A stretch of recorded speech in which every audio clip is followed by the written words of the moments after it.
Tonight's lecture is a very, very interesting third lecture in the series. Is given by Professor Yasmin Haskell, who holds the Casamarca Foundation chair. Casamarca Foundation is an Italy, Treviso-based foundation, non-profit foundation, and it's very interesting that a chair was endowed at the University of Western Australia in Latin humanism. Yasmin is also chief investigator in the Australian Research Council Centre of Excellence for the History of Emotions. So Yasmin is one of these scholars, academics, who looks at the broad spectrum of what cultural and artistic exchanges are, exactly as the exhibition does upstairs. And just to give you an idea of what she's been studying and looking at in her publications and lectures, these range across topics from ancient to modern scientific poetry, poetry about art, the history of hypochondria, the language politics of the Enlightenment. But one of her major themes and subjects of research is on the Jesuits, the Society of Jesus, and her first book was Loyola's Bees on Latin poetry by early modern Jesuits about science, technology and art, which was published by the British Academy and Oxford University Press in 2003. So Yasmin has been looking at this subject for quite a while now. She not only teaches here, but she held fellowships at Cambridge and Oxford, and recently at the Trinity College in Cambridge. And just to show the extent of the cultural interchange that she's looking into, there she organized a conference on Jesuit poetry, music and art between Europe, Asia and the Americas, because the Jesuits were really spreading out, as we have seen in the exhibition as well. And this culminated in a concert performance of a Viennese Jesuit musical drama about events in Japan at the height of the Age of Spices. So it's the subject is very, very appropriate. I'm pretty sure that Matteo Ricci will figure in your program. Matteo Ricci is a kind of a Jesuit Italian who's very famous actually, and I think he's going to be canonized or has been canonized recently. So, but it's one of the first figures that I learned about when I went to school and to university. The title of the talk is "The Spice of Faith: Jesuits and the Arts of." Jesuits and the Arts and Emotions of Accommodation. So welcome, Professor Yasmin Haskell.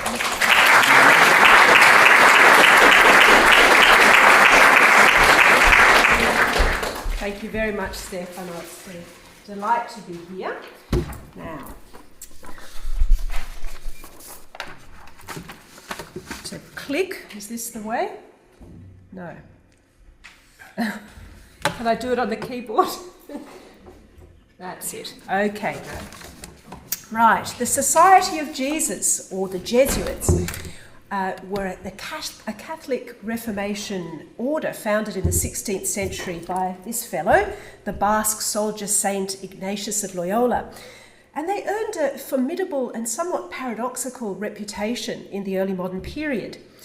Jesuits were admired for their unprecedented success in overseas mission work, in renewing Catholic fervour in Europe, and for their education. And their education, as you know, is still going. But they were increasingly criticised for their ubiquitous influence, their supposed manipulation of powerful princes and lords, their casuistry, and the fact that their loyalties were apparently divided between the countries in which they operated and this vow of allegiance, this famous fourth vow that they took to the Pope in Rome. The Pope's crack troops were deployed from Messina to Mexico, from Paris to Peking, schooling the elites of Catholic Europe, conducting diplomatic business and scientific research, producing music and dramas, poems and pyrotechnics, and glorious art and architecture. This one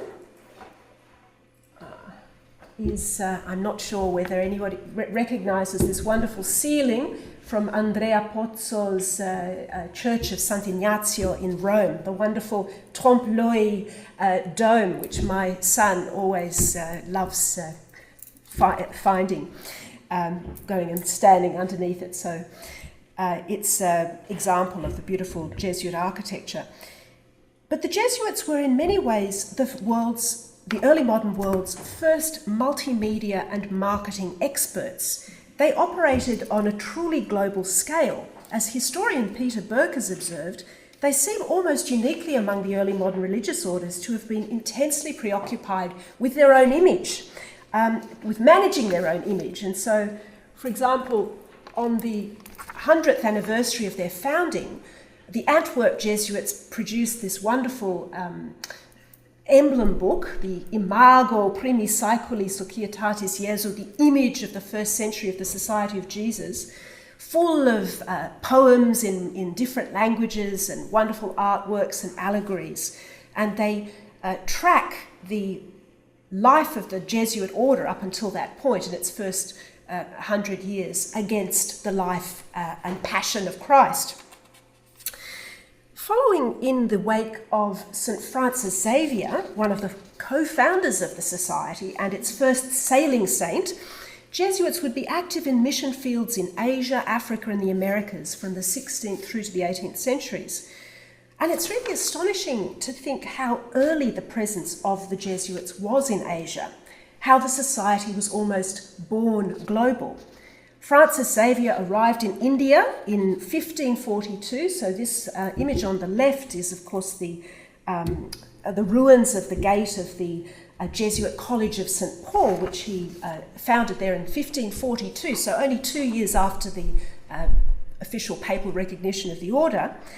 A printing press had been installed at that college by 1556.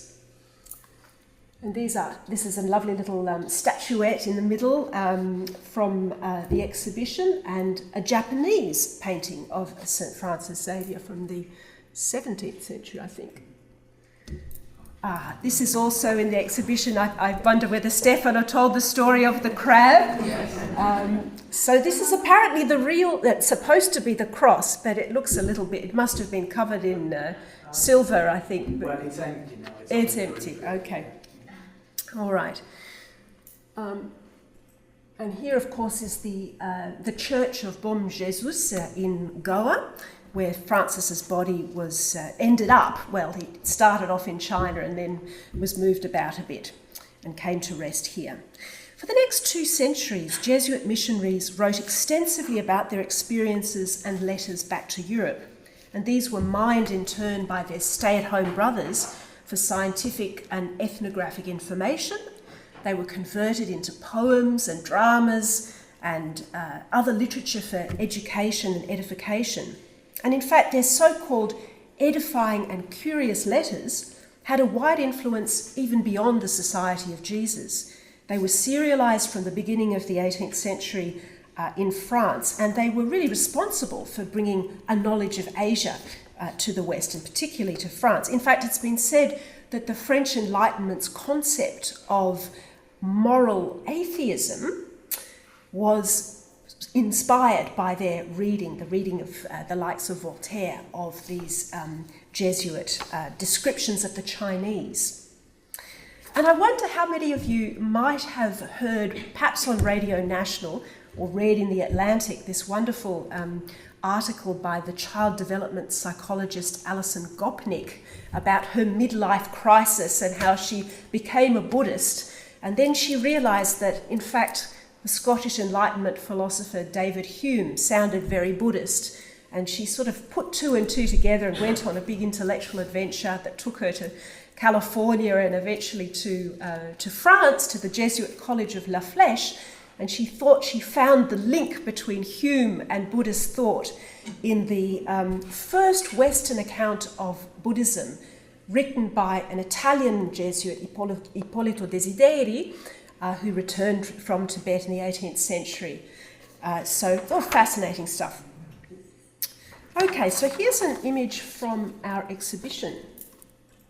This is the Mughal Emperor Jahangir from Athanasius Kircher's China Illustrata. He's not actually in China, of course, he's in northern India.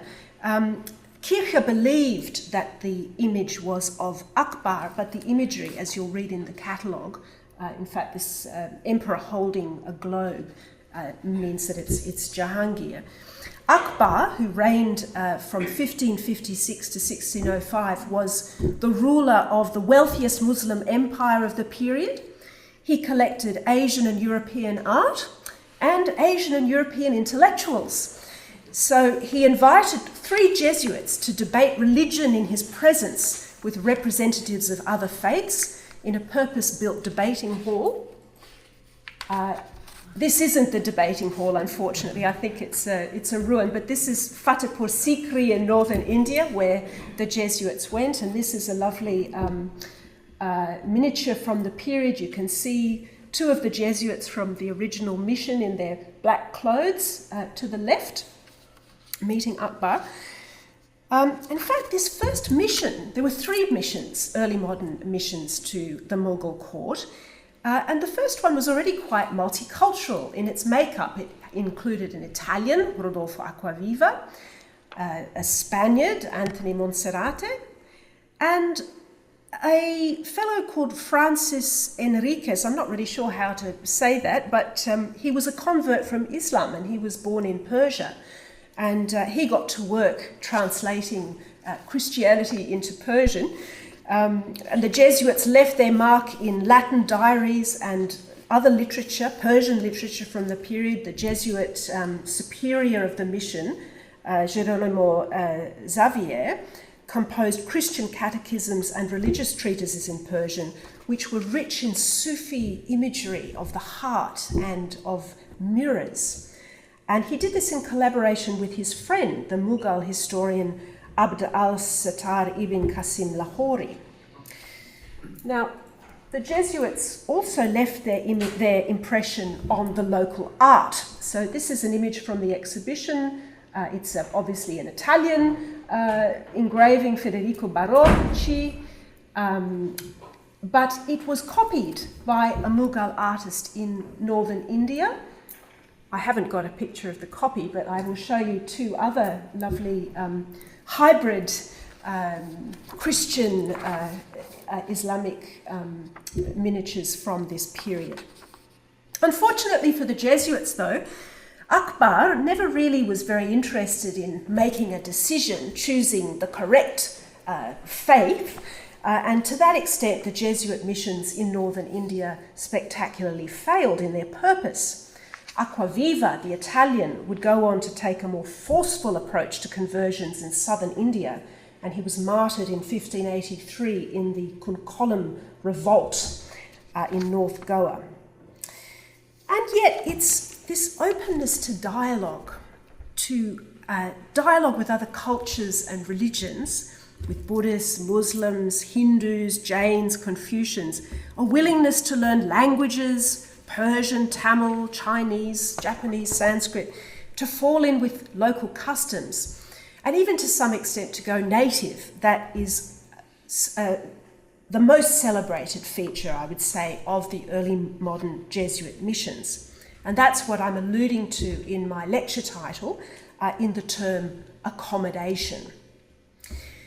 Now, this softly approach, the modo suave in Italian, is especially associated with the East Asian mission and with the Italians, Alessandro Valignano, the visitor of the missions in the Indies, and Matteo Ricci, whom Valignano had brought out to Macau to study Chinese in 1579. So this is the Madre de Deus church, built by Alessandro Valignano as a base for the Jesuits travelling to the east. And really this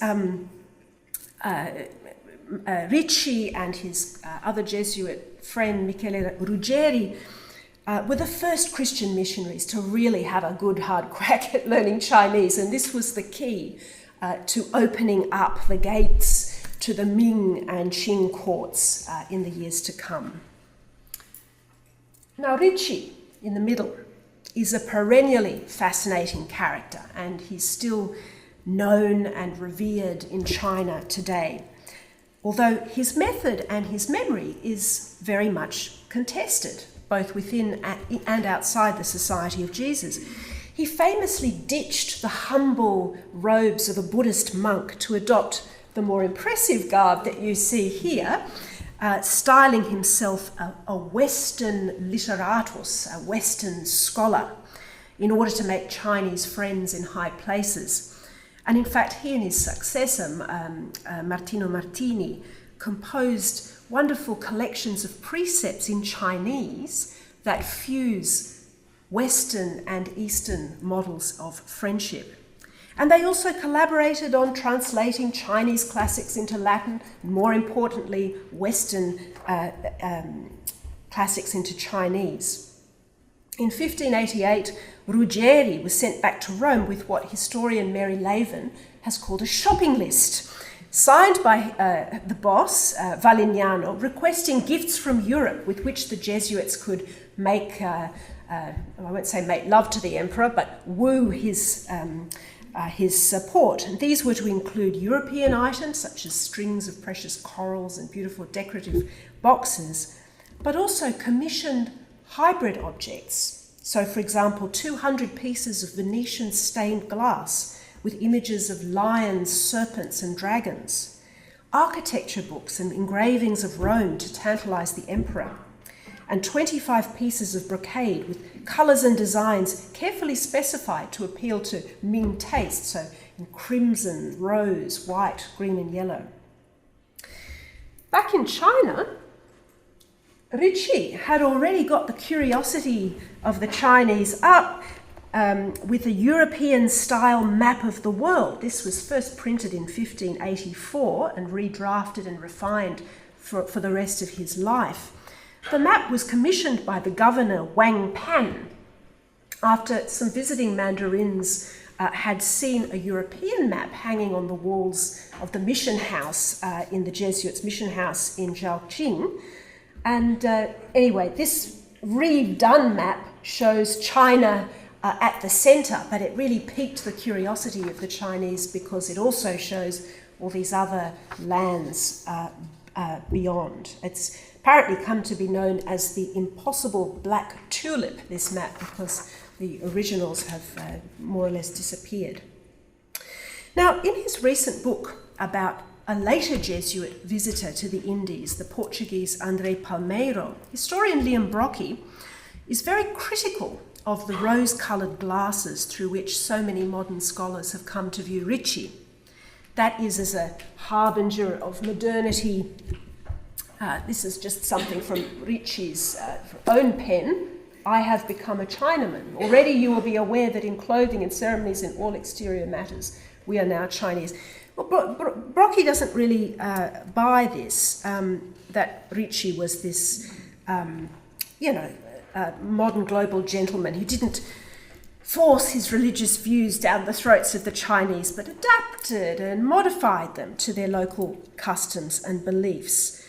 And Brockie and others also challenged the scholarly caricature of the Portuguese and Spanish Jesuits as gruff, inflexible Iberians lacking the native tact and modo suave of the Italians, like Stefano here. Now, it's true that the Jesuits, even the Italians, didn't adopt the modo suave with anyone, with just about everyone. Valignano, for example, had expressed much less flattering views about the Africans that he'd encountered in Mozambique en route to Asia. He regarded them as mentally deficient, living like brute beasts and unpromising subjects for missionary work. And as for the Portuguese Palmeiro's approach in China, the picture that emerges from Brockie's book, The Visitor, is of a scrupulous and pious man, but also a prudent and by no means culturally insensitive one, who was obliged to weigh up the long-term efficacy of Ricci's approach, a method which had culminated in a sort of cult of Ricci in China, but then Palmeiro had to worry what would happen when Ricci passed on. Ricci and his followers were revered as bearers of Western scientific knowledge and technology, but they'd apparently failed in their attempt to convert many Chinese. That is, the Chinese may have been intrigued by the Europeans' maps and globes and mechanical clocks and astronomical instruments, but according to Palmero, they still feared the foreign devils and were incurious about their religion. In fact, some of the scholars of the time were pretty sceptical about Ricci. So great is men's taste for strange things that they become ecstatic when they see Ricci's map of the world, but all he did was delude men over what they couldn't see with their own eyes and over places which were beyond their reach. Palmero was also impatient with the timidity of the Jesuits in China, who seemed to be afraid to come out and show their true colours. And he declared, "It is certain that we are dealing here with glass, and it would take just a touch to smash it to pieces. But glass doesn't always break if you take it in your hands. Although there is a risk, it can be used if you are careful with it." He saw that the Jesuits were involved in a sort of game with the Chinese literati, visiting, exchanging presents, winding up their clocks, participating in ceremonies, showing off their astronomical instruments. All well and good, said Palmero, but he worried that they were losing their souls. And in fact, much of his attention was devoted to the issue of how the Jesuits should dress. That is, how should they present themselves as a recognisable body of religious men? So we can pause for a moment over this issue of dress, because in a way it is the most obvious manifestation of Jesuit accommodation in the East, or should we call it disguise. So here's an image on the left of the Italian missionary Roberto de Nobili in southern India, dressed as a sannyasi, wearing a dhoti and wooden sandals. Well, you can't actually see this in the image, but there are others at the time. And he also shaved his head. He didn't escape criticism for this sartorial accommodation, but arguably his humble outfit was roughly in conformity with what St. Ignatius had prescribed about Jesuit dress. So in the constitutions for the society, Ignatius had said, "The clothing should have 3 characteristics. First, it should be proper. Second, conformed to the region where one is living. And third, not contradictory to the poverty we profess, as would happen through the wearing of silks and expensive clothes. Though these ought not to be used in order that in everything humility and proper lowliness may be preserved unto the greater glory of God." But check out the guy on the right. This is the Walloon missionary Nicolas Trigault, the translator of Ricci's works into Latin, who not only wore silk in China, but did a bit of a tour of his silken robes through Europe and was painted by Rubens, although I think this image is a school of Rubens. According to Palmero, Trigault, when he died, in fact he suicided, left behind no less than 5 robes of luxurious coloured silks. The visitor did not approve, and the wearing of such garments laid the Jesuits open to criticism for ignoring their vow of poverty at the very least. And this wasn't just an issue in China. I heard a very interesting talk in Boston earlier this year by a young Portuguese-Italian scholar, Linda Zampodortia, and she spoke about the politics of the trading and the wearing of silk in Japan. Silk had to be worn for religious ceremonies, also because the Jesuits didn't want to look cheaper than the Buddhists, but also there were motives of personal safety that came into it in this very dangerous period in Japan where they had to sort of travel in disguise. Okay. To what extent did conforming to local dress codes, learning native languages, composing poems and dialogues in other languages, and art in different idioms. This is unfortunately in the exhibition. This is Giuseppe Castiglione, who was an Italian artist in China in the 18th century. And you can see the use of perspective in this painting. Castiglione was actually, in collaboration with a Chinese scholar, translated a work on perspective in architecture and painting by Andrea Pozzo, the guy who painted that wonderful trompe-l'oeil dome in St. Ignazio. So, you know, he was in the midst of a wonderful, very hybrid school of Chinese Western art in the 18th century. But anyway, how did this accommodation, if you like, transform the inner, the emotional life of the Jesuits in Asia? How at home or how alien did they feel at the courts of the Muslim moguls and the Chinese governors and the Japanese daimyos? Arguably, to feel the emotion, if we can call it that, of transcultural empathy, early modern Europeans will have had to recognise in their missionary targets something of themselves, found something to admire and to emulate in the cultures with which they engaged.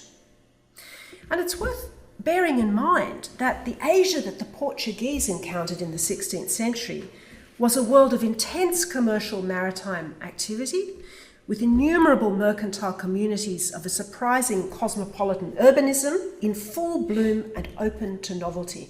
I'm quoting here the historian Alexandra Curvelo. That is, the Indian Ocean into which the Portuguese sailed was already well known and partially mapped, in contrast to the Atlantic. And the Jesuits and the Portuguese, they could exploit routes and ports and monsoons that were already well travelled by Muslim traders. Some of the cities in the so-called New World Mediterranean were as large and sophisticated as the largest European cities. Delhi, Agra and Kyoto were comparable to Lisbon. So the Jesuits in Asia were bound to have a rather different missionary experience from those who travelled to the Americas, who literally sailed into the unknown. In Asia, it seems there was a sense of partial recognition, of looking into a mirror. Valignano, for example, had already formed a positive view of the white peoples of China and Japan before he'd ever set foot there. And he contrasted them negatively with the Indians of India, who he initially concluded, in spite of the fact that they did have writing, and they wrote on palm leaves, that they have little spirit and ability, or rather, as Aristotle says, are born by nature to serve rather than to rule over and lead. He did modify his position in time, you'll be glad to know. And yet there were inevitably aspects of the Chinese and Japanese cultures from which the European missionaries recoiled. Matteo Ricci, for example, was disgusted by the powerful eunuchs at the Ming court who acted as tax collectors and administrators and with whom he had no choice but to deal. He even had to go to some of their worldly parties and watch jugglers and knife throwers and dancing boys. And in fact, Ricci found and said that he found Chinese men effeminate, femminucce. He ridiculed their obsession with personal grooming. They were true metrosexuals. Their apparent passivity, and abhorred their tolerance for male prostitution. But while Ricci may have found it humiliating to deal with the eunuchs, his own status as a celibate priest had to be carefully negotiated with his Confucian hosts. Indeed, not only his not marrying and producing children, but the fact that he'd left his parents, his elderly parents, all alone in distant Europe was potentially problematic from the point of view of the Chinese morality through which he was attempting to sell his Christian doctrine. That is, he was trying to yoke Christianity to the Chinese moral emotions of loyalty to the emperor, filial piety, and friendship, and he talked about God as being the sort of great mother-father. Okay, how am I going for time, Stefano? I've got another 10 minutes? 15 minutes? Good. Sophie Ling Chao Wei from the Ursuline University of Languages in Wenzhou, who just came out to us in UWA last week, gave a really fascinating talk about the last contingent of Jesuit missionaries in China in the 18th century, the so-called Jesuit figurists. These scholar priests not only attempted to translate Christianity into Chinese forms, for example, they created novels and they produced beautiful manuscripts and commentaries.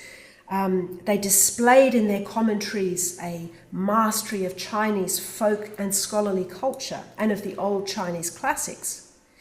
But these missionaries also came to believe that the I Ching had prefigured Christianity, that it was and this is an absolutely fascinating example of what in the Renaissance was called the Prisca Theologia, the ancient philosophy, the idea that, you know, the ancient Hermetic texts had prefigured Christianity, and that, you know, these Jesuit figurists thought that the Chinese civilization had pointed the way to their own. It's difficult not to imagine that this profound cultural and intellectual accommodation wouldn't have been accompanied by an emotional closeness. Time and experience inevitably changed perceptions and preconceptions, for better or worse. And it's very interesting to track the evolving assessments of the Japanese, for example, by Alessandro Valignano over the course of his 3 visits to those islands between 1573 and 1603. Valignano started out with high hopes, and he believed that the Japanese, of all the peoples of the Orient, are motivated to become Christians of their own free will, convinced by reason and the desire for salvation. There was a suspicion that some of the other populations were just going along with the missionaries, but the Japanese were sincere. But then he quickly became revolted at Japanese violence, and he talked about the Japanese, you know, killing a man as if they were killing a dog or a pig. But then later again, he modifies his position and he recognised that certain cultural practices, such as infanticide and abortion, were motivated by poverty and not an innate cruelty. So it's very interesting to have this, not a moral compass, but this moral arc traced by a 16th century Italian traveller to Japan. At the same time, Valignano belatedly conceded that he had initially exaggerated the superior intellectual qualities of the Japanese over the Europeans. He thought that they had a preternatural gift for learning languages and understanding things. Another famous Jesuit in Japan, Luís Frois, of Portuguese, who wrote a history of Japan, writes more dispassionately, even humorously, about Japanese culture in his treatise, which contains in a very succinct and abbreviated way a few contradictions and differences of customs between the people of Europe and of this province of Japan. For example, Frois compares in one chapter the customs of Japanese and European women. This is quite fascinating. I mean, there are lots and lots of items in his list, but I'll read a few. In Europe, a young woman's sense of shame and the inviolate tabernacle of her purity are her highest honour and supreme treasure. Japanese women make nothing at all of virginal purity, and they lose neither honour nor nobility for the lack of it. European women are proud of their light hair and go to great efforts for it. Japanese women abhor it and do all they can to keep their hair black. European women rarely use someone else's hair to tie into their own. Japanese women buy many wigs imported from China. European women take pride in well-formed and cultivated eyebrows. Japanese women pull them out with a pair of tweezers, leaving not a single hair. The list goes on. And it's quite fascinating. Presumably for a Jesuit priest, the habits of European women and Japanese women will have been equally inscrutable. But he does seem to take quite an interest in these matters. But of course, comparative and paradoxical writings like these only tell a partial story, and one that was written, in this case, really for European ears. On the ground, accommodation in Asia was surely and steadily taking place on a social and material level. Western passers-by through Macau, for example, in the 16th century, reported on the ostentation with which the Portuguese rode about with their wives on Arab steeds, dripping with bling from Bengal, Persia and China, and attended by pages. Bear in mind that a letter sent from Europe to Japan in this period could take 5 years to return. So, of course, the Portuguese and their priests had to adapt to local circumstances. The Jesuits, of course, didn't take wives, and there's a lot of marrying, but they did practice a sort of cultural courtship and marriage with their missionary populations. In Japan, they imitated Buddhist sermons. They fused Japanese musical, artistic and theatrical forms with Christian content. This is something that my student Makoto is writing his doctorate on. It's absolutely fascinating. They created, as it were, a sort of shared emotional space in which conversions could occur. The so-called Mai dances, sacred dances explaining Christian festivals, were modelled on traditional Japanese dances, poses and gestures, and performed in the Japanese language, with musical interludes that were reminiscent of the musical interludes in the No drama. And as Alessandra Curvelo has pointed out, the role played by the lay population in these transformational realizations, and in a broader sense in the expansion of the Japanese church, was absolutely crucial. So, okay, I've spoken now at length about the emotions of the European Jesuits, less about the emotions of the Asians with whom they came into contact.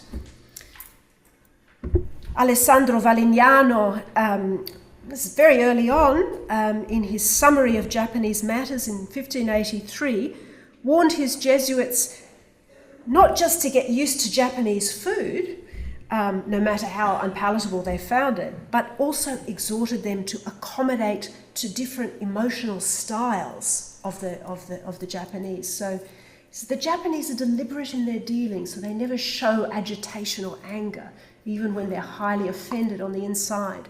And they neither complain readily nor grumble and speak ill of others. They are much given to ceremony and external compliments. We, however, communally, are the reverse of all this. We are hasty, choleric and frank, quickly reveal what is in our hearts. It's not really that he's saying that the Japanese are better or worse, it's just that he's making his observations, obviously from a European point of view, because the aim was to get close to the Japanese.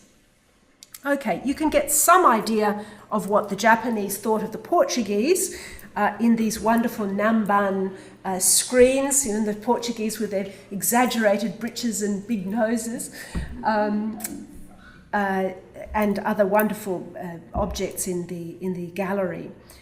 I haven't discussed the emotions of the converts to Christianity, the men and women, young and old, some of whom proved so devout that they were willing to die horribly for their faith in India, Japan and Vietnam. And in many ways, theirs is the most compelling and moving story of emotional accommodation.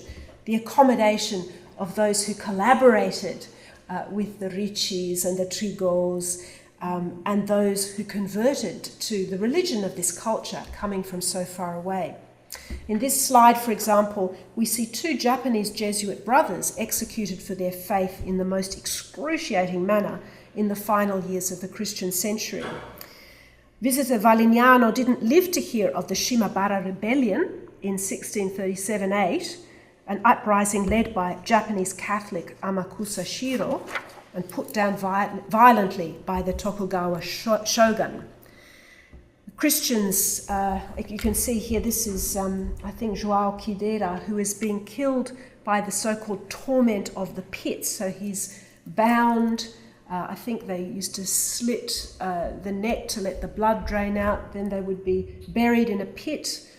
This poor fellow took quite a few days to die. And this one on the right, on the left, Nakashima being killed by boiling water. So yes, after this period, the Christians went into hiding, and they became known as the Kakure Kirishitan, or hidden Christians.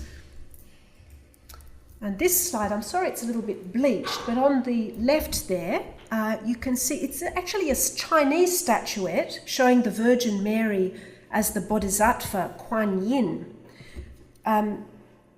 Like Ricci and De Nobili, these little hybrid artworks, I mean, it's also obviously does double duty as a devotional statue of the Virgin Mary, and they are masters of disguise. They were produced in Japan and also China. And it's finally worth noting that many of the lovely pieces that you've seen in the exhibition, small-sized, made from local materials and also lacquer, which is resistant to water, and often using wooden elements in preference to metal, which oxidizes, not only attest, as Curvelo has said, to the fragility of the Portuguese presence in Asia and encourage portability and rapid disassembly and assembly, these objects were prized, coveted, circulated by Asians and Europeans alike. And it's sometimes difficult to know for whom they were destined. And in this final image, which was on the publicity for my talk, we introduced an American note because, as James Bennett pointed out to me, this is described in the catalogue as Japanese. The Namban lacquer frame is certainly Japanese, but the picture is of Joseph and the baby Jesus is actually Mexican. So it's a wonderfully accommodating piece of art, and we can't really tell for whom it was intended. It was probably meant for a person of means because of the luxurious, the mother of pearl inlay, but also small and portable. So thank you.